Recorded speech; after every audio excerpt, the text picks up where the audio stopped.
வணக்கம் நண்பர்களே, மற்றொரு கலந்துரையாடலில் உங்களோடு இணைந்து கொள்வதில் மகிழ்ச்சி. இன்றைக்கும் வழமை போன்று தாயக அரசியல்ல கடந்த 50 ஆண்டு காலமாக இடம்பெற்ற அரசியலை ஒருக்கா புரிந்து கொள்வதற்கான ஒரு முயற்சியாகத்தான் இந்த கலந்துரையாடல்கள் நடைபெறுகின்றது. அந்த வகையில நாங்கள் தொடர்ச்சியாக பதிவுகளை மேற்கொண்டு வருகிறோம்.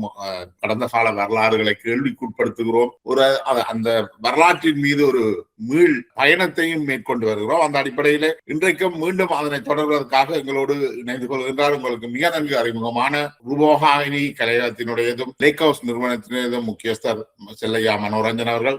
வணக்கம் தோழர். வணக்கம். வணக்கம் ஜெயபாலன். வணக்கம் தேசம் நெட் நேயர்களுக்கு. இவர்களுக்கான ட்ரைனிங் தான் எடுத்து கொடுத்தாரு சுப்பிரமணிய சுவாமி ஒரு இடத்துல சொல்லி இருக்கிறார். அவங்களை மொசாடோட தொடர்புபடுத்தி விட்டது தான் சுப்பிரமணிய சுவாமி சொல்லிடுறார். சுப்பிரமணிய சுவாமி ஒரு ஓப்பன் ரைட் விங் சிஐன்றது எல்லாருக்கும் தெரியும். இந்தியாவில யார கட்டாங்க சொல்லுவாங்க. அந்த பேப்பர் கட்டிங் என்கிட்ட இருக்கு, நான் உங்களுக்கு அனுப்பி விடுறேன். அப்ப இது நானேல் ஒத்தன்டிக்கா உங்களுக்கு சொல்றதுக்கு காரணம் இது ஒரு தற்செயல் விஷயம் அல்ல. இது புலிகளுக்குள்ள மட்டும் இல்லை. நான் அந்த தமிழ் இன்ஃபர்மேஷன் சென்டர்ல ஒருக்கா நான் அந்த போன முறை இந்த சத்யசீலண்ட கதை சொன்ன இருக்கா ஞாபகம்? We are not a class-based society, we are a caste-based. அதே இடத்துல நடந்த ஒரு கூட்டத்துல அங்க போயிருக்கிற அந்த நேரம் பிளாட்டுக்குள்ள இருந்து டேவிட் ஐயா, சந்ததியார் இவரெல்லாம் பிரிந்து வந்துட்டார். டேவிட் ஐயா எங்க ஆர்கிடெக்சரா இருந்தவர் சொல்லுங்க. அவர் லெபனான், பெய்ரூட் அங்கதான் அவர் இருந்தார். அவர் இந்த காந்தியம் ப்ரொஜெக்டினுடைய ஆர்கிடெக்ட் அவர் தான். டாக்டர் ராஜசுந்தரம் ஒரு அப்பாவி, அவர் உண்மையா காந்தியவாதி, அவர் தான் பேர் வச்சது. ஆனால் அந்த வவுனியா அண்டி இந்த மக்களை கொண்டே பதிஞ்சு செய்த பேட்டர்ன் இதுதான். அதே இன்ஃபர்மேஷன் சென்டர்ல நான் அதுல யாரோ நின்ற ஒரு ஆளோட என்னது பிளொட்ல இருந்து வந்த கந்தப்பாண்டு, ஷேர்லி கந்தப்பாண்டு ஒரு ஆள், அவருக்கும் டேவிட் ஐயாக்கும் இடையில வாக்குவாதம் வந்துட்டு இங்கிலீஷ்ல வாக்குவாத படத்தை வாங்கிட்டேன். ஷேர்லி கந்தப்பா பிளொட்டோட நிற்கிறார், இவர் வெளியில வந்து நானும் அதுக்குள்ள இடையக்குள்ள ஏதோ ஒரு விஷயத்த ஆங்கிலத்துல சொன்னோன்னா டேவிட் ஐயா திரும்பி பார்த்தாரு. இன்னொரு ஆள் புதாள் இங்கிலீஷ்ல கதைக்குதுன்னு மீட்டிங் முடிஞ்ச உடனே டேவிட் ஐயா என்னோட அறிமுகமாயிக்கிட்டார். நீ யாரு தம்பி, எங்க என்ன அமைப்பு கேட்டுட்டு, அப்ப NLFT அமைப்பு சார்பில் தான் நான் அதுக்கு போயிருக்கேன். அப்ப NLFT அமைப்பின் விஸ்வானந்த தேவன் டேவிட் ஐயாக்களுக்கு உதவி செய்யணும், அவர்களை பாதுகாக்கணும் என்ற முயற்சிகள் எல்லாம் இருந்த நேரம். டேவிட் ஐயா எனக்கு சொன்ன ஒரு விஷயம் எனக்கு இன்றைக்கும் இருக்கு. தம்பி, நாங்கள் இலங்கையில ஒரு இசுரவேலை அமைக்க வேணும். இஸ்ரவேலும் அல்ல, இசுரவேல். இது ஒரு டிப்பிக்கல் தமிழ் ப்ரொனவுன்சியேஷன் ஃபார் இஸ்ரவேல். இது பிப்ளிக்கல் பைபிள்ல இசுரவேல் என்று தான் எழுதி இருக்கும். ஒரு இசுரவேலை அமைக்க வேணும் தோழம் எனக்கு டேவிட் ஐயா சொன்ன. அப்ப நான் விஸ்வானந்தவன்ட்ட சொல்லி சிரிச்சேன். அப்ப இவையோட இந்த சிந்தனை போக்கு இவைகளுக்கு ஒரு இன்றைக்கும் கனடால இப்ப இந்த காசால நடந்து கொண்டிருக்கிற இந்த அழிவு இருக்கல்ல, இது சம்பந்தமாக கனடால இருக்கிற இளம் பிள்ளைகள் தமிழ் இளம் பிள்ளைகள், இப்பத்தே ஜெனரேஷன் பிள்ளைகள் கரி ஆனந்த சங்கரிட்ட கேட்டது. நீங்க Mullivaikkal, you are talking about Mullivaikkal and Mullivaikkal, what is your stand on what's happening in Gaza? ஏன்னா யூனிவர்சிட்டியில எல்லாம் இஸ்ரேலுக்கு எதிரான கேம்பெயின் இதெல்லாம் நடந்துருக்கு. அப்ப யங் கேர்ள்ஸுக்கு அது ஒரு பிரச்சனை தான். இவர் இன்டர்னல் சேஃப்டி மினிஸ்டராகவும் இருக்கிறார். ஒரு பதிலும் இல்ல கரி ஆனந்த் சங்கரி. ஆன்சரை பண்ணல, விட்டுட்டு ஓடிச்சு. கனடால பிள்ளைகள் என்ன ஆனந்த் சங்கரியை காணல, please Anand Shankari missing in action, கரி Anand Shankari missing in action எல்லாம் போஸ்ட் ஓட்டின டொரண்டோ. இவர்களுக்கு அதுதான் பார்வை. ஆக கேட்டாங்களா, இவங்க சோனாங்களுக்கு வேணும், அவங்களுக்கு பிடித்தான். இந்த சிந்தனை முறையில தான் நாங்கள் இயங்குறோம். விடுதலை புலிகள் பிரிஞ்சா விடுதலை புலிகள் ஒரு கட்டமைப்பா இருக்கீங்களா, அவைக்கு எப்படி பயிற்சி வழங்கப்பட்டது, இந்த அடிப்படையில வழங்கப்பட்டது எல்லாம் தெரிய வரையில. ஆனா இப்ப அவர்கள் டிக்டாக் தளங்கள்லையும் இணையடங்கள்லையும் நடத்துற உரையாடல்கள்ல இருந்து தெரியுது விடுதலை புலிகளுக்கும் இந்த மொசாட்டுக்கும் இருந்த அந்த நெருக்கமான உறவு. அதோட மொசாட் அதிகாரி எழுதின நூல்லேயே எழுதியிருக்கிறார், தாங்கள் மத்தியானம் காலையில இலங்கை ராணுவத்துக்கும் பின்னேறம் அதே கிரவுண்ட்ல விடுதலை புலிகளுக்கும் பயிற்சி அளித்ததை பற்றி எல்லாம் எழுதியிருக்கிறார்கள். ஆனபடியால் அப்ப எங்களுக்கு தெரியுது அடுத்த ரஜீவ் காந்தின்ற போல இதெல்லாம் பார்க்கல ஒரு சர்வதேச அடியாட்களாகத்தான் எங்களுடைய போராளிகள் இருந்திருக்கிறார்கள். அது இப்ப கீழே இருந்த போராளிகள் நான் குற்றம் சொல்லல, அவங்களுக்கு எந்த தவறு அந்த களத்துல நின்று போராடணும்னு சொல்லி கோவப்படுற பொடியங்கள் இருக்கிறாங்க. அவங்களுக்கு இதுக்கும் எந்த சம்பந்தமும் இல்லை. They were just created as robots. அவங்களுக்கு இன்னால போய் சுட்டுட்டு வாண்டா சுட்டு வருவோம், இன்னால போய் அடி என்ன அடிப்போம். இப்ப கடைசியாக என்னது மக்களோடு புலிகள், புலிகளோடு மக்கள், மக்களே புலிகள், புலிகளே மக்கள் என்று சொல்லிக்கணும். திடீரென்று வன்னியில ஆள் காணாங்கன்னா போய் எல்லாரையும் பிடிக்க போனா தாய் பிள்ளைய ஒழிச்சா சுடு, தாயை சுட்டு போட்டுதான் பிள்ளைய கொண்டு போயிருக்கு. அப்ப இவேட்ட இருந்து பிள்ளைகளை ஒழிச்சு வச்சிருக்கு. 14-15 வயசு பிள்ளைல தாய் தப்பம் பிடிச்சி கல்யாணம் முடிச்சு வச்சிருக்கு. இவேட்ட இருந்து தப்ப பண்றது. தப்ப பண்ணா 14-15 பிள்ளைகளுக்கு உடலுறவு வைக்க தெரியாது. தாய்மாரும் மாமன் மச்சான்மாருமே சொல்லி கொடுத்துக்கிறாங்க. கெதியா உடலுறவு வச்சு கற்பம் தரிச்சுது. அப்ப கூட்டிட்டு போக மாட்டான். அப்படியாக கற்பம் தரிச்ச பொம்பளை பிள்ளைகளை கூட்டி கொண்டு போய் மரக்குத்தியில ஏத்தி குதிக்க பண்ணி கருக்கலைச்சிருக்கு. அப்ப இதையெல்லாம் செய்தது கீழே இருக்கிற காடாஸ் தான் செய்திருக்கிறாங்க. அப்ப இந்த காடாசுக்கள ஒரு தர்க்க ரீதியான சரிபுல சம்பந்தமான சிந்தனை இருந்தால் அவர்களுக்கு என்னன்னு நாங்க இதை செய்யறது. இந்த மோரல் டியூ டெலிஜென்ஸ் இருக்கீல்ல இல்ல இல்ல இல்ல அதை அழிச்சு விட்டுறது. இப்ப இந்த போராட்டம் நடந்த அந்த 30 ஆண்டுகளும் 50 ஆண்டுகள் இல்லை. அதுக்கு பிறகும் ஒரு 2 தலைமுறையை அழிக்கிற அளவுக்கு நாங்கள் அந்த மோராலிட்டி, சோசியல் வேல்யூஸ், மோராலிட்டி இது எல்லாத்தையும் எங்களோட ஆயுத போராட்டம் அழிச்சு போயிட்டு சொல்லுற நியாயங்களை நீங்க பாத்தீங்கன்னா, அது முஸ்லிமாக்களை கலைச்சது புள்ளதான், அது தலைவருக்கு தெரியாது. மதமுகாம் வச்சு அது புள்ளதான், தலைவருக்கு தெரியாது. போராட்டம் நடந்த தலைவர் நாம் சொன்னான் ஸ்விம்மிங் பூல்ல மிதந்த படம் போட்டவர். அது சமாதான காலத்துல ஸ்விம்மிங் பூல்ல தலைவர் நீந்தினவர். நீங்க இதுக்கு என்ன பதில் சொல்றது? இந்த மாதிரியான ஆர்கியூமெண்ட். இப்ப இதையே நாங்க அப்படியே சிங்கள அரசாங்கத்திட்ட போனால், சிறையில படுகொலை செய்தா அது ஜேஆருக்கு தெரியாது. ஜேஆர் வேற எங்கேயோ பர்த்டே பார்ட்டியில இருந்தார். அந்த நேரம் யாரோ சேர்ந்துட்டார். ஓமன் ஏற்றுக்கொள்ள போறீங்களா நீங்க? அப்ப செம்மணியில படுகொலை செய்த அது ஜானக பெறா சும்மா இதுல செய்தது அவளியே சந்திரிகாக்கு தெரியாது. ஓமன் ஏற்றுக்கொள்வீங்களா நீங்க? நீங்கள் என்ன யார்ட் ஸ்டிக் கூட மொரல் யார்ட் ஸ்டிக் என்ன உங்களுக்கு? இல்ல பை, அது ஒரு முக்கியமான கேள்வி. அதே இப்ப சர்வதேச பொறுப்பு சொல்லணும், சர்வதேசம் விசாரிக்கணும் எல்லாம் சொல்லிடலாம். அதே சர்வதேசம் சொல்லுது இப்ப நீங்கள் பொதுமக்களை பனை கைதிகளா வச்சுக்கிறீர்கள், நீங்கள் பொதுமக்களை மண்முட்டியா பாவிச்சுக்கிறீர்கள், நீங்கள் பொதுமக்களை சுற்றிருக்கிறீர்கள், நீங்கள் 12 வயசுல பிள்ளைகளை கொண்டு பயிற்சி கொடுத்திருக்கிறீர்கள். அதே நீங்கள் ஆரை கொண்டிச்சு இந்த போர்க்குற்றத்தை விசாரிக்க சொல்றீங்களோ, ஆரை வச்சுக்கொண்டு நீங்கள் இலங்கை அரசாங்கம் யுத்த குற்றங்கள் செய்தன்னு சொல்றீங்களோ, அதே ஆட்கள் அதே நிறுவனங்கள் உங்களையும் அதே குற்றச்சாட்டு வைக்குது. அப்ப அப்படித்தான் நீங்கள் உங்களோட லாஜிக்கல் எண்டுக்கு முடியுறீங்க. புலிகளோட லாஜிக்கல் எண்டுக்கு தான் இந்த எப்படின்னா என்ன பொறுத்த மட்டும் இவர்கள் தங்களுடைய நடவடிக்கையினுடைய தர்க்க ரீதியான முடிவுக்கு அவர்களே சேருது. நான் முதல் சொன்னேன்னா தானே, இது ஊழ்வினை பயன். இப்ப சில பேர் போடுறார்கள் இது அநியாயம் தான். சரி, ஊழ்வினையை நம்புறவர்கள் அப்படி நம்பலாம். எனக்கு ஊழ்வினையில நம்பிக்கை இல்லை. ஆனா நான் தர்ம நியாயத்தை நம்புறேன். கனியம் பூங்குன்ற நான் சொன்னதை நான் நம்புறேன். நான் பெரிய வெஸ்ட்ல இருந்து எடுக்கல, நான் அங்கட ஈஸ்ட்ல இருந்தே எடுக்கிறேன். இப்ப சில பேர் நாங்கள் இன்டர்நேஷனல் ஸ்டாண்டர்டுகளோட பார்க்க கூடாது, மேற்கத்திய தரத்தோட நாங்கள் பார்க்க கூடாதுன்னு சில வெங்காய கதைகள் கதைக்கு பாருங்க. நாங்க அதை விட்டுருவோம். கனியம் பூங்குன்றதால எங்களுக்கு சொல்லிட்டு அவரோட சமூகத்திலையும் அதுக்கு மேலான இன்றைக்கு அவர்கள் கேட்கிற ஹியூமன் ரைட்ஸ்ல பார்க்க மேலான மனித பண்புகள் இருக்குதானே. யாதும் ஊரே யாவரும் கேள்வி என்று சொல்லியிருக்கோம். அப்படி ஒரு தத்துவம் முந்தி வரைய இல்லை வெஸ்ட்ல. நன்மையும் தின்மையும் புறத்தர வாராண்டா நீங்க இன்வெர்ட்டா பாருன்றதை இவ்வளவு அழகாக ஒத்தனை நாலு சொல்லுக்குள்ள சொல்லக்கூடிய தத்துவ ஞானிகள் இருந்திருக்கோம். அப்ப நான் அதை நம்புறேன். நான் சயின்ஸ் படிச்சு வந்தவனையா நான் நியூட்டன் விதியை நான் நம்புறேன். இப்ப நீங்கள் போய் உங்களுடைய தர்க்க ரீதியான முடிவை நோக்கி நீங்க போயிட்டீங்க. அப்ப நீங்கள் எப்ப தனிநபர் கொலையில இருந்து கூட்டுப்படுகொலை, பொதுமக்கள் படுகொலை, பஸ்ஸுகள்ல கொண்டு வைக்கிறது, கிராமங்களை வெட்டுறதுக்கெல்லாம் உங்களுக்கு லிபரேஷன் டைகர்ஸ் ஆஃப் தமிழ் பேர் இருந்ததுக்கு என்ன, உங்களுக்கான அடுத்த கோடிங்க சர்வதேசம் போடத்துல சரிதானே. லிபரேஷன் பிபிசியில முதலாக உங்களை பற்றி வந்த முதல் documentary suicide killers cyanide killers, அப்படித்தான் அந்த டாக்குமெண்ட்ரிக்கு தலைப்பு.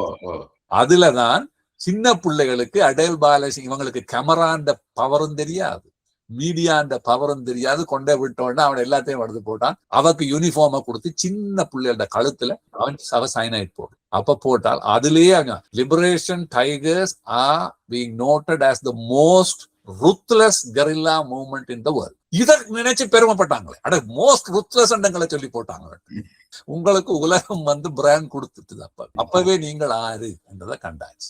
அடுத்தது நீங்கள் எப்ப முதல் சர்வதேச நாடான இந்தியா இலங்கைய கைய முறுக்கி காதை முறுக்கி உங்களுக்கு உங்களோட தாயக மெப்புக்கு ஒரு அங்கீகாரம், ஒரு ஒட்டுமொத்த நிர்வாக அங்கீகாரம் தெரிவிக்க நீங்க அதை விளந்தீங்களோ, அன்றைக்கு உங்களை நம்ப முடியாதுன்ட்டு உங்களுக்கு எங்களுக்கு பலமான ஒரு நாடு கைவிரிக்க தோணும். அந்த நாட்டுக்குள்ள போய் நீங்கள் இன்னொரு இயக்கத்தினுடைய தலைவரையும் ஆக்களையும் கொண்டு படுகொலை தமிழ்நாட்டிலேயே வச்சு அதே மண்ணுல வச்சு அந்த நாட்டினுடைய அடுத்து வரக்கூடிய பிரைம் மினிஸ்டராக இருந்த ஒரு பிரைம் மினிஸ்டர் ஃபேமிலியில வந்த ஒரு தலைவரையும் கொலை செய்தது. நீங்கள் அங்க இருந்த தமிழ்நாட்டில இருந்து ஆட்சியே கலைக்கப்படும். இப்போ இதுதான் இந்த லாஜிக்கல் எண்டுன்னு நான் சொல்றேன்.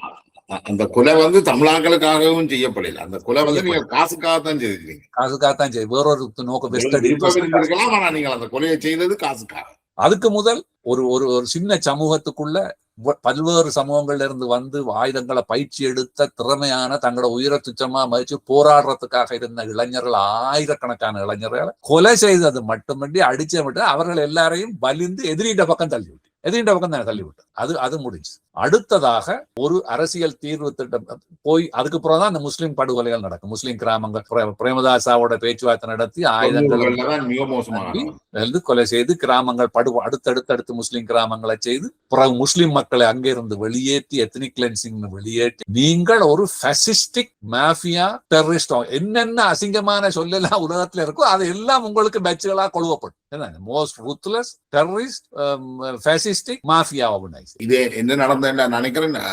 வேர்ல்ட் ட்ரேட் சென்டரை தாக்கினா பிறகு கொழும்புல இங்க ராமன்றவர் தான் அப்ப விடுதலை புலிகளின் பிரதிநிதியா இருந்தவர். அவரை சேனல் 4ல கூப்பிட்டு இன்டர்வியூ பண்ணி அவரை கேட்டது வேர்ல்ட் ட்ரேட் சென்டரை அடிச்சுக்கிறீங்களா, அங்க பொதுமக்கள் செத்துருக்கணும், இதெல்லாம் நடந்திருக்காரு. அவர் ஒரு ஆசிரியர் சொல்றார், இல்ல இலங்கை அரசாங்கம் எங்கட பகுதிகளில் வந்து தாக்கினது. இலங்கை அரசாங்கம் நேரடியா உங்களை தாக்கினது. அது விமானத்தில இருந்து குண்டு போடைக்குள்ள அது எங்கேயாவது சிதறி விழுந்திருக்கும், பட்டிருக்கு. அது ஒரு கொலட்ரல் டேமேஜ். நீங்கள் வேர்ல்ட் ட்ரேட் சென்டருக்குள்ள போய் குண்டு வச்சுக்கிறீங்க. இதை அழிக்கணும்னு நீங்கள் டார்கெட் பண்ணி செய்திருக்கீங்க. அதுக்கு பிறகு அவன் கேட்கிறான், நீங்கள் ஒரு கொலைய இன்னொரு கொலையால நியாயப்படுத்த முற்படுகிறீங்களா? அவர்கிட்ட பதில் இருக்கீங்க. இந்த விஷயத்தை தான் இன்றைக்கு வரைக்கும் விடுதலை புலிகள் செய்து கொண்டிருக்கிறான். இப்ப நீங்கள் கொலைகள் எல்லாம் செய்யணும் இல்ல மற்றவையும் செய்தவை தானே. இப்ப மற்றவை செய்தவை சரி, மற்றவை சில கொலைகள் செய்திருக்கிறோம், அதை ஏற்றுக்கொண்டிருக்கணும், அது தவறு சொல்லினோம், அதுக்கு மன்னிப்பு கோரி இருக்கணும். ஆனா நீங்கள் தான் இன்னும் சொல்லிக் கொண்டிருக்கீங்க, நாங்க சொல்றது எல்லாம் நல்ல கொலை, புனிதமான கொலை, கோயில வச்சுட்டோம் நாங்கள், அதெல்லாம் புனித கொலை என்று புனித கொலை.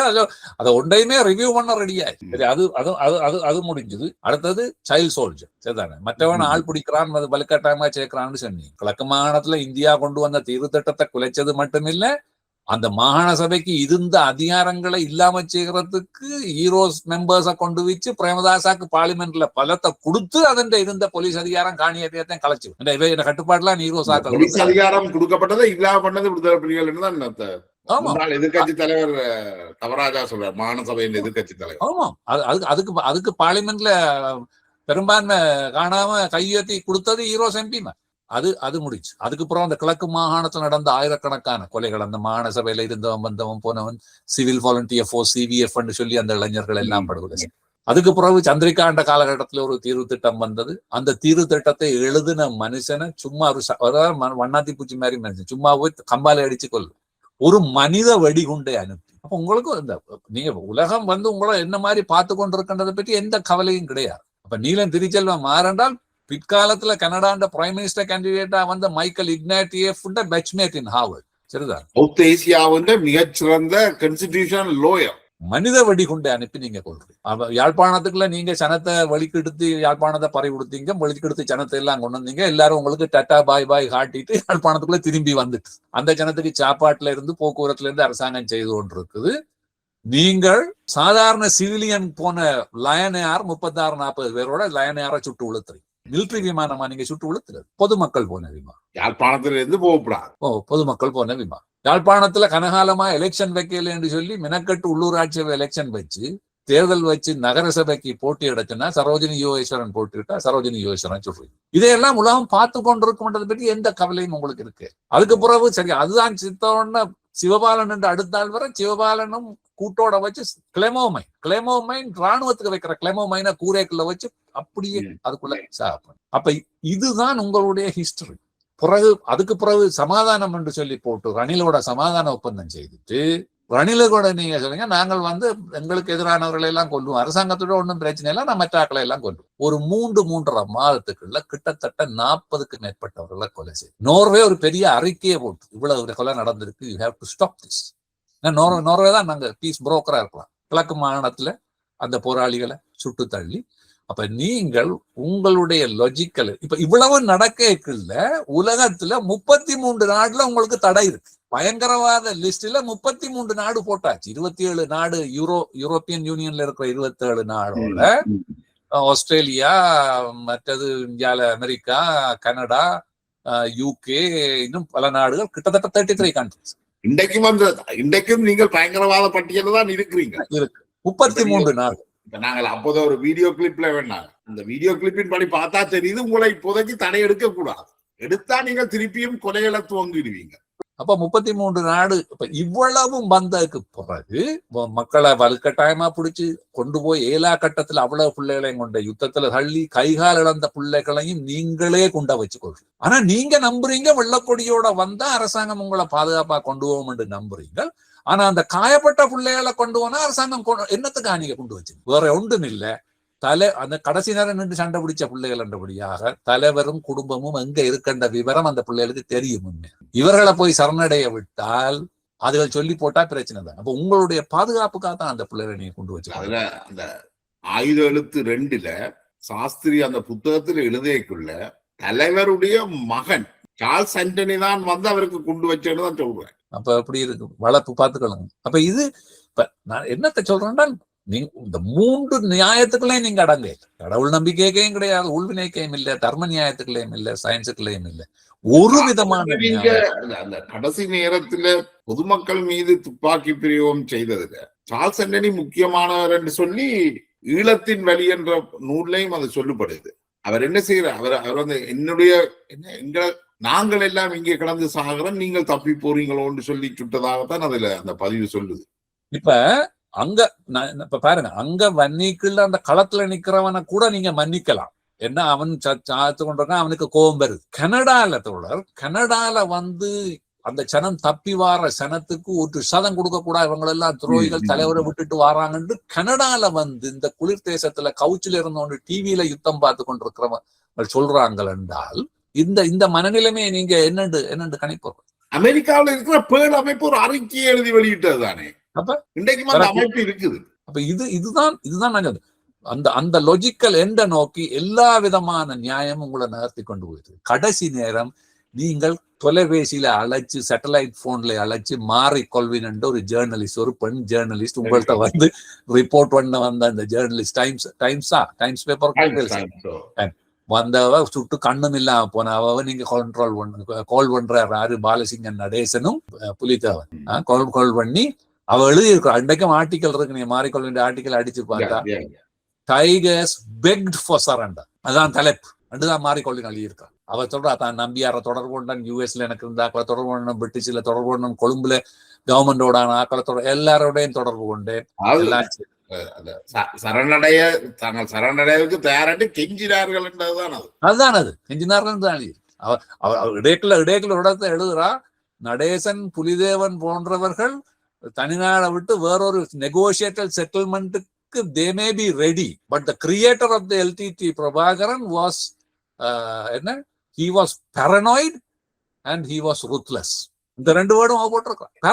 paranoid என்றா என்ன? அங்க இருந்தா அந்த நான் சொல்றேன் அந்த தற்காப்பு மிருகம்ன்றது வருது. பெரனோய், அந்த பெரனோயான்றது வந்து ஒரு வித மனப்பிராந்தி நோய். he was ruthless என்றுதான் அவன் சொல்றோம். அப்ப அது ஒன்று. கடைசியாக உங்களுக்கு சரண்டர் என்று சொல்லவே உங்களால முடியலைன்னா, நீங்க கட்டி வளர்த்துட்டீங்க, நாங்க சரண்டர் பண்ண மாட்டோம், நஞ்சு குடிச்சு சாவம், சுட்டு கொண்டு சாவம், சைனைட் குடி தானே பழக்கி வச்சிருக்கிறீங்க. இந்த சொல்லவே உங்களால வெட்கம். இது என்னன்னு சொல்றேன்னு தெரியாது. மாரிக்கொள்வினோட தொடர்பு கொண்ட மாதிரி தமிழ்நாட்டுல உங்களுக்கு தொடர்பு கொள்றதுக்கு ஒரு தரம் இருக்கே இல்லை. தமிழ் தேசியம் கதைச்சவனும் இருக்கே இல்லை, திராவிடம் கதைச்சவனும் இருக்கே இல்லை, ஒரு தரம் இருக்கே இல்லை. ஒரு இடதுசாரி தாவண்ணா பாண்டி, புகழ்பெற்ற இடதுசாரி பாண்டியன்கிட்டத்தான் கடைசியா நடேசன் கதை கேட்கல. அவர் சொல்றா, சரி அந்த மனுஷன் ஒரு இடதுசாரி ஒரு போராட்ட இயக்கத்துல இருந்து வந்த ஆளுக்கு அதனுடைய அந்த வழி தெரிந்தபடியால் அவர் சொல்றார், சரி நீங்கள் ஆயுதங்களை மௌனிக்கிறோம் என்று சொல்லுங்கள். கடைசியாக நீங்கள் இரவல் சொல்லோட தான் நீங்கள் லஞ்சத்து போகும். ஆயுதங்களை மௌனிக்கிறோம் என்ற சொல்லு பாண்டியன் தான் கொடுத்தது. அதை அவர் வீரகேசரிக்கு ஒரு பேட்டியிலேயே சொல்லி இருக்கிறார். யுத்தத்தின் ஒரு பரிமாணத்தை பார்த்தோம் என்றால், இந்திய ராணுவம் இலங்கையை விட்டு வெளியேறக்குள்ள அந்த நேரம் இபிஆர்எல்எஃப் பலாத்காரமா பிடிச்ச பல ஆயிரக்கணக்கான டிஎன்ஏ தமிழ் தேசிய ராணுவத்துல சேர்க்கப்பட்டவர்களை விடுதலை புலிகள் ஆயிரக்கணக்கில் கொள்றாங்க, நூற்றுக்கணக்கில் ஆயிரக்கணக்கில் கொள்றாங்க. அதுல விடுதலை புலிகளோட இணைந்து கொண்ட தமிழ் கவியினுடைய மகன் உட்பட அவரை கைது செய்து வச்சு துணுக்காம அவங்க சித்திரவதைக்கு பிறகுதான் நாங்கள் சாகுது. ஆனால் இந்த இறுதி யுத்தத்துல 12,500 விடுதலை புலிகளை பலாத்காரமாக பிடிக்கப்பட்டவர்கள், தாங்களாக இயங்கியவர்கள், பல ஆண்டு காலமாக விடுதலை புலிகளில் இருந்தவர்கள் எல்லாருமாக 12,500 பேரை இலங்கை அரசாங்கம் வெளியில விட்டு, இலங்கை அரசாங்கம் ஒரு ஒடுக்குமுறை அரசு என்றதுலயோ அது யுத்த குற்றங்களை புரிஞ்சது என்றதுலயோ எந்த மாற்று கருத்தும் கிடையாது. அந்த அந்த முதலாளித்துவ ஒடுக்குமுறை அரசுக்கு இருக்கிற மனிதாபிமானத்துல ஒரு துளி கூட விடுதலை போராட்டத்தை மேற்கொண்ட உங்கள்கிட்ட இருக்கீங்க. நீங்கள் பலாத்காரமாக சேர்த்துக் கொள்ளப்பட்டவன நாய்களிலும் கேவலமாக தெருவில் வச்சு சுட்டுருக்கீங்க. இது துணுக்காய் முகாம் மாதிரி தோழர் புதுக்குடியிருப்பு அங்கேயோ வள்ளிமுனம் இன்னொரு கேம்ப் இருக்கு, வள்ளிமுனம் கேம்ப் டோர்ச்சர் சேம்பரும் அது மாதிரி தான். ராணுவம் பிடிக்கிற இடங்கள்லாம் நீங்க பாத்தீங்கன்னா முள்ளு கம்பி கூடுகள், நிலத்துக்குள்ள இறக்கி வச்ச கூடுகள், சிறை கூடங்கள், இந்த படங்கள் ஒரு பக்கம் நிலத்துக்குள்ள இறக்கின சிறை கூட படம், மற்றது இவர் பலூன்ல ஸ்விம்மிங் பூல்ல மிதக்கிறவன், அப்படி ஒப்பிடு. எனக்கு நான் என்னன்னு பாக்குறேன்னா, அரசு ஒடுக்குமுறை கொண்டு இருந்தது உலகத்துல இல்ல, எல்லா அரசுகளுமே ஏதோ ஒரு வகையில ஒரு ஒடுக்குமுறையை வச்சிருக்கு. அந்த ஒடுக்குமுறைக்கு எதிராக மக்கள் கிளர்ந்தெழுகிறது, போராடுறது, அதுக்கான தேவை இருக்குது. ஆனால் அந்த போராட்டத்தை முன்னெடுக்கிற சமூகத்துக்கு ஒரு சுய சிந்தனை இருக்கும். இப்ப நாங்கள் உண்ட செய்தா, நீங்கள் சொன்ன அந்த நியூட்டனின் விதிகளுக்கே நாங்கள் வந்தா, ஒவ்வொரு தாக்கத்துக்கும் எதிரானதும் சமமானதுமான மறு தாக்கம் இருக்கும். நீங்கள் சுட்டால் அவன் சுடுவான். வேற என்ன சொல்றாருண்டா நித்யானந்தன், ஆரம்ப கால விடுதலை போராளிகள், அவர் என்ன சொன்னாருன்னா, தாங்கள் நினைச்சதான் குண்டெறிஞ்சிட்டு ஓடிட்டோம்னா தப்பி வந்துடலாம். ஆனா அதுக்கு பிறகு அவன் கலைச்சு சுடுவான்ன்றத அவன் தெரியக்குள்ள இந்த விடுதலை போராட்டத்தை ஆரம்பிச்சவை எல்லாரும் வெளிநாட்டுக்கு வந்து, பிரபாகரன் போன்ற வெளிநாட்டுக்கு வர முடியாத அல்லது இந்த தொழில் சாகசங்கள்ல விருப்பு கொண்டவர்கள் தொடர்ச்சியாக அதை முன்னெடுத்துச்சுன்னா இந்த பெரிய அழிவுக்கு வந்தது. ஏன்னா மக்கள் ஆரம்பத்துல இவ்வளவு ஆதரவை கொடுக்கல. மக்கள் ஒரு என்ன சொல்றது, ஒரு சந்தேகத்துலதான் அதை வச்சிருந்த இப்போ. அவர்களும் பார்த்தார்கள், உங்களோட கதைச்சு சூடு வாங்கி சாகிறதிலும் பார்க்க வாய மூடிக்கொண்டு இருந்துருவோம். எல்லா இயக்கங்களும் தவறுகளை விட்டுருக்கணும். ஆனால் மற்ற இயக்கங்களுக்கு அங்க நடந்த தவறுகள் எழுந்தமானமாகத்தான் நடந்தது. உட்கட்சி போராட்டங்கள் நடந்து அந்த என்ன சொல்றது, அந்த கொடுமை புரிந்தவர்கள் அந்தந்த இயக்கங்கள்ல ஒரு சிறுபான்மையினராத்தான் இருந்தவர். அவைய தூக்கி அல்லது பிடுங்கி எறியக்கூடியதா இருந்தது, அல்லது அந்த இயக்கமே அழிஞ்சு போச்சு. விடுதலை புலிகள்ல தான் இந்த கொடுமைகளை செய்கிறவர்களாம் தலைமை இடத்துல இருந்தவர். அதாலதான் அது இவ்வளவு மோசமான நிலைமைக்கு தமிழ் மக்களை தள்ளி இருக்கு. அதுல மற்றது இட்ஸ் அன் அவுட்ரைட் டிஃபீட் நான் சொல்றது மிலிட்டரி டிஃபீட் அல்ல. இவர்களுக்கு மிலிட்டரி டிஃபீட் மட்டும்தான் தோழர் இவர்களுக்கு டிஃபீட்டா தெரியுது. ஆனால் எங்களோட community itself is outright defeat. இவைக்கு மிலிட்டரி கட்டுமானம் போனது மட்டும்தான் டிஃபீட். இவைக்கு அதுபோலவும் தான் இவை இந்த பிம்பம், வேற ஒன்றும் இல்லை. ஒரு சமூகத்துக்குள்ள இருந்தது இந்த முல்லைத்தீவு அந்த முள்ளிவாய்க்கால் அழிவோட நான் இந்த அசஸ்மெண்ட்டை நீங்க பாத்தீங்கன்னா, இந்த மிலிட்டரி இதை விட்டுட்டு நீங்க பாத்தீங்கன்னா சாதாரண மனித சமூகத்துக்குள்ள இருந்த வாழ்வியல் அழிஞ்சு போச்சு. சரிதான். அங்க இருந்த குடும்பங்களாக இருந்தவர்கள் குடும்பங்கள் சிதறி போச்சு. எஞ்சி இருக்கிறவர்கள் மிகப்பெரிய மன ட்ரோமாவோட இருக்கிறார். ஒரு கிரியேட்டிவ் லைஃப கொண்டு முடியாதவர்களா இருக்கிறார். அடுத்தது மிகப்பெரிய இடப்பெயர். உலகம் முழுக்க பறந்திருக்கிறோம் என்று தொக்கக்கேடாத்தான் சொல்ல வேண்டியிருக்க மிகப்பெரிய இடப்பெயர். தங்களுடைய அரசியல் பிரதிநிதித்துவத்துல மிகப்பெரிய வீழ்ச்சி. எண்ணில் அடங்காத அந்த சமூகத்தினுடைய சாராம்சமான மனிதர்கள், நல்ல சாரமான மனிதர்களால் கொலை செய்ததன் மூலம் ஒரு ஆமான தமிழ் தலைவன் கிடையாது. ஒரு விஷனரி லீடர்ஷிப் இல்லை. இந்த சூழலுக்குள்ள, புதிய சூழலுக்குள்ள நாங்கள் இந்த சமூகத்தை முன்னோக்கி கொண்டு போறது எப்படி என்ற சூழல் கிடையாது. அடுத்தது ஒட்டுமொத்தமா தமிழ் சமூகத்துக்குள்ள நீங்க எடுத்தீங்கன்னா இதில் சொல்லுற அந்த தேசமா உணர்றோம்ன்றது இருக்கல்லோ, அது இன்றைக்கு கிடையாது. வடக்கு கிழக்கு தமிழ் தேசமாக உணர்வுன்றது அப்படி இல்லை, அதுவும் போயிட்டு. அடுத்தது அந்த சமூகத்துக்குள்ள நாங்கள் இனிமேல் இருக்கிறதெல்லாம் போராடலாம், எழுந்து ஆயுதம் கட்டி இயக்கம் கட்டி எல்லாம் போராடலாம் என்ற நம்பிக்கையே கிடையாது. எப்படி விட்டுட்டு ஓடலாம், காட்டி சிங்களவன் பிடிக்கிறான், ஆமி வருது, இப்போ சிஐடி வருது, பின்னுக்கு பயங்கரவாத தடைச்சட்டத்துல எங்களை இப்போ ஓடலாம், பாட்டு படிக்க இயலாது, கதை எழுத இயலாது, அதை காட்டி எப்படி போய் விசா எடுக்கலாம்ன்றதுலதான் டிஃபீட்டட் அவுட்ரைட். ஆனால் பாலஸ்தீனத்தை நீங்க எடுத்தீங்க என்றால் எல்லாம் இடிச்சு கொட்டி இருக்கணும். பல தசாப்தங்களாக அங்க போராட்டம் நடக்கும். ஆனால் அந்த சனத்தின் மனதுக்குள்ளான அந்த போராட்ட உணர்வு இருக்குத்தான். இஸ்ரேலுக்கு லேஸ் இல்லை, அதை மழுங்கடிக்கு. ராணுவம் அடிக்கைக்குள்ள ஒரு பாலஸ்தீனியன் கூட Right. இஸ்ரேலை நோக்கி போகல. Okay. ஏன்னா Okay. இஸ்ரேலிய ராணுவம் அவ்வளவு மோசமானதாக இருந்தது. இப்ப இஸ்ரேல் வந்து இப்ப இவங்க ஜெனோசைட் சொல்ல பாவிக்கணும் தான். இஸ்ரேல காசாக்கு இவ்வளவு அடி அடிச்சாங்க, வெஸ்ட் பேங்க்ல போய் அடிச்சாங்க, எல்லாம் செய்தாங்க. நீங்க கூகுள் பண்ணி பாருங்க. அங்க அதை நோக்கி ஓடுறது இல்லை அந்த மாதிரி. ஆனால் யுத்தம் நடந்ததுல இருந்து நீங்க 2009 முடிவு வரைக்கும் பார்த்தால் பம்பலப்பிட்டிய வெள்ளவத்தையில இருந்து சவுத்துக்கு பானதுரை தாண்டி போயிட்டு தமிழ் குடியிருக்கு. அவ்வளவு சிங்களாக்களோட வீடு வாடகை கொடுத்தாங்க. அவங்க வத்தளையில இருந்து நீர்கொழும்பு தாண்டி சிதாவம் புத்தளம் வரைக்கும் போயிட்டு தமிழ் குடியிருக்கு. அவ்வளவும் சிங்களாக்களோட முஸ்லிமாக்களோட வீடு. கண்டியில இருந்து கம்பள, நாவலப்பிட்டி, ஹெட்டன், நூரலியா வரைக்கும் தொழில் எடுத்துக்கொண்டு டீச்சிங் மாற்றம் எடுத்துக்கொண்டு போய் எல்லாரும் வாங்கிட்டாங்களா? சரிதானே? வெளிநாட்டுக்கு இருக்கிற ஆக்கள் வீடுகளை எடுத்துக்கொண்டு இந்தியால வந்துருங்க. அப்ப முழுக்க முழுக்க சிங்கள பகுதி தான் ஓடி வந்து சான்ஸ் கிடைக்கிற பொழுதெல்லாம். அப்ப என்ன காட்டுது என்றால் அவுட் ரைட் டிஃபீட். தனிய ராணுவ டிஃபீட் மட்டுமல்ல, அந்த யுத்தத்துல மக்கள் இலங்கை அரச படைகளை நோக்கித்தானே ஓடினது. அரச படைகள் 2 கரமும் கொண்டு வரவேற்கிறதா தானே இருந்தது. நாங்கள் இப்படி கதைக்கிறத உடனடியாக என்ன செய்ய பார்க்கணும்னா, இது சிங்களவன்ற கைக்கூலி, சிங்களவன்ற விரோதி, சிங்களவனுக்கு பிறந்தவன். என்ன பிரச்சனை என்றால் மக்களுக்கு அல்டிமேட் ரைட் ஒரு மனுஷன் அந்த உயிரை காக்குறது. அதை நீங்க செய்யல. நீங்கள் அந்த உயிரை காக்குறதுக்கு நீங்க எதுவுமே செய்யல. நீங்க சனத்துக்கே இருந்து குண்டடிச்சு ஆமிக்காரன் அதுக்கு அடிச்சு சாகட்டு கொண்டுதான் இருந்தீங்க. எத்தனை தமிழர்கள் சாகுறார்களோ அவ்வளவுக்கு உங்களுக்கு நல்ல மண்ட எண்ணம் உங்களோட மனதில இருந்தது. அதை உங்களுக்கு ஊட்டி விட்டதும் இந்த புலம்பெயர் தமிழர்கள் தான். அப்ப நீங்கள் என்ன நினைச்சீங்க? ஒரு 2 லட்சம் 3 லட்சம் ஜனம் செத்தால் சர்வதேசம் தலையிடும், உங்களுக்கு நீங்கள் நினைச்சதை செய்யலாம். அது நடக்காதுன்றது தெரிகிற அளவுக்கு உங்களுக்கு அரசியல் அறிவோ விழிப்புணர்வோ இருக்கு. என்ன பிரச்சனை என்றாத்தோட விடுதலை புலிகள் அமைப்பில இது நாங்கள் படிக்காதவர்களை மட்டும் அந்த விஷயமே இல்லை.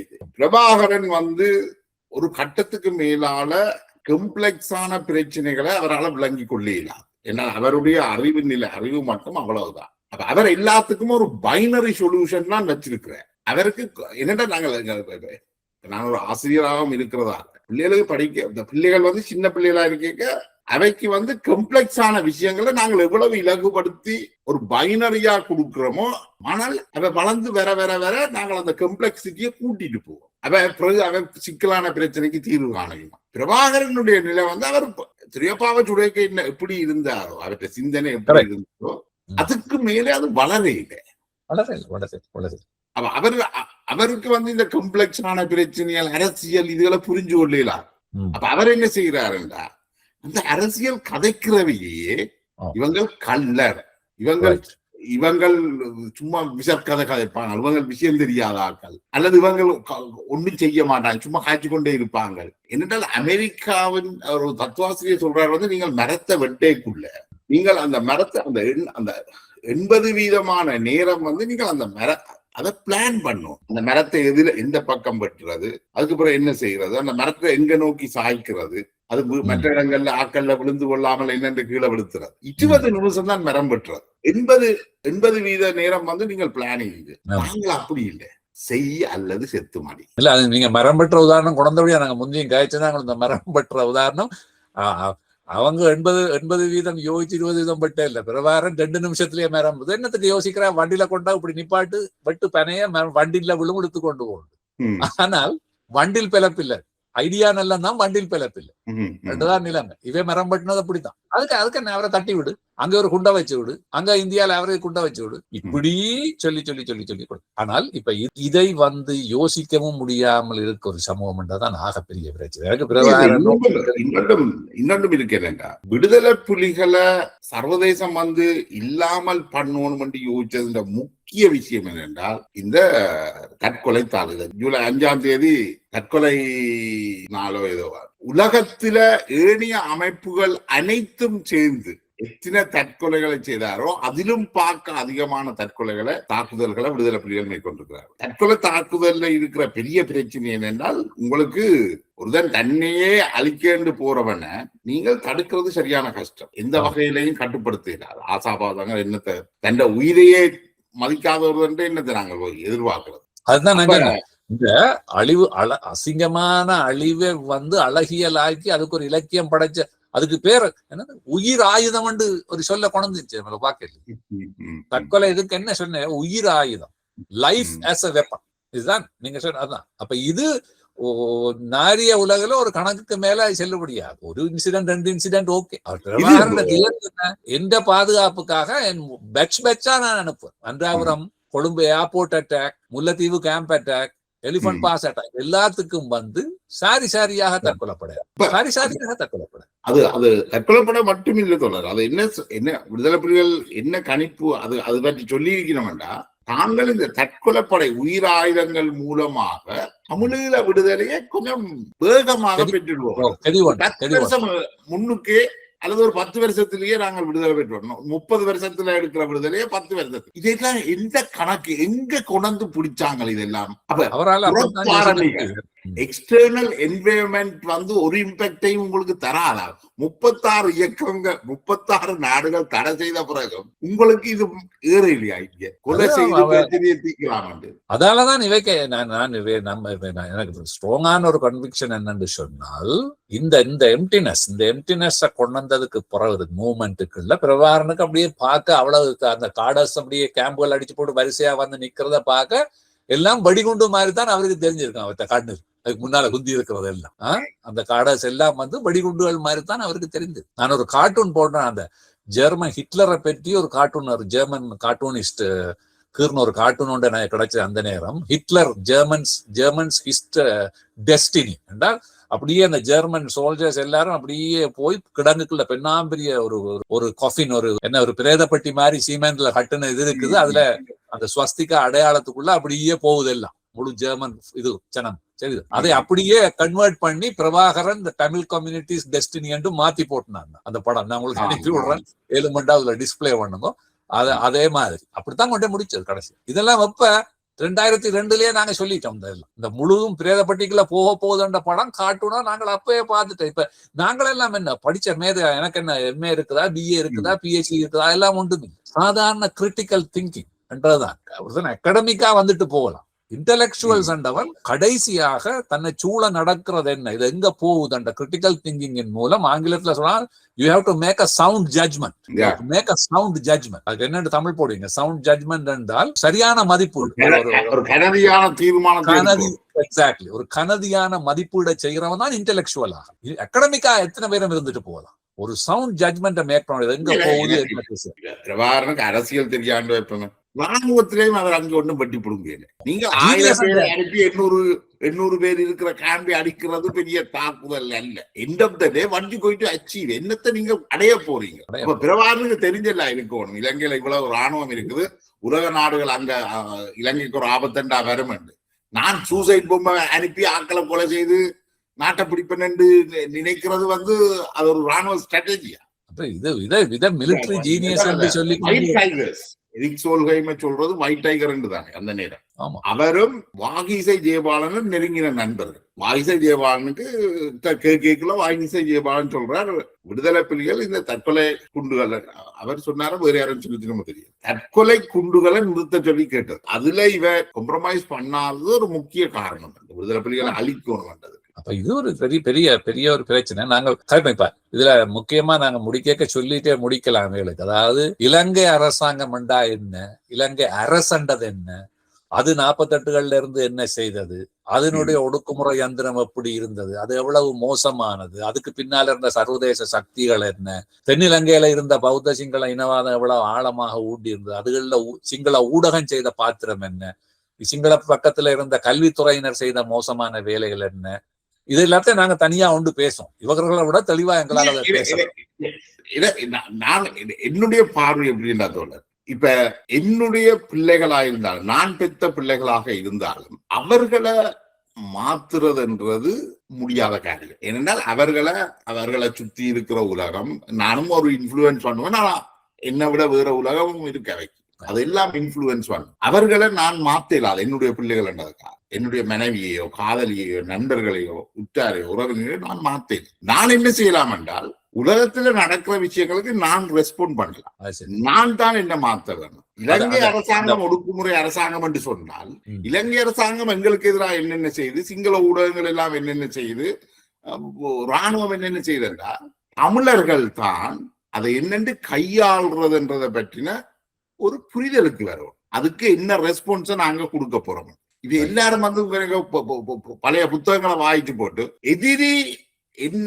எதிரி தான் எங்களுடைய ஆயுதத்தை தீர்மானிக்கிறான் ஸ்டேட்மெண்ட் விட்டுருவினான். மண்ணாங்கட்டி எதிரிதான் தீர்மானிக்கிறான் புற எண்ணத்துக்கு நீங்கள் உங்களுக்கு இல்லையா? அதுதான் அது. இப்ப நாங்கள் எங்களுடைய கிரிட்டிக்கல் திங்கிங், எங்களோட ஃபேர் ஜட்மெண்ட், சவுண்ட் ஜட்மெண்ட் எங்களுடைய எதிரி என்ன ஃபோர்ஸ் பண்றான், எதிரியை புரிஞ்சு கொள்றதுக்கு தான் அவன் என்ன ஃபோர்ஸ் பண்றான். இலங்கை அரசாங்கம், எனக்கு தமிழ் அரசியலும் புலி அரசியலும் யாழ்ப்பாணி இதோட பாசிட்டிவாக நான் ஸ்ரீலங்கன் இதை பார்க்கிறேன். ஏனென்றால் இலங்கை அரசாலேயோ இலங்கை அரச யந்திரத்தாலேயோ இலங்கை அரசியலாலேயோ ஒரு காலமும் தமிழ் சமூகத்தை அகவயமா நொறுக்க முடியாது. அவன் வெளியாலதான் அடிச்சு, எல்லாம் வெளிக்காயம் புறக்காயம். எங்களை அகவயமாக அரிச்சு நொறுக்கினதுதான் இந்த யாழ்ப்பாணிய வெள்ளாளியவும் அது கட்டி வளர்த்த போலீஸ். அந்த விஷயத்துலதான் இவர்கள் இந்த இது மோசமானது. இதை நாங்கள் பேசித்தான் ஆகணும். இது நீண்ட நேரம் உரையாடுகிறோம். உண்மையிலேயே நான் அனுப்பின கேள்வியல்ல 2-3 கேள்வி மட்டும் தான் கேட்டிருக்கிறேன்.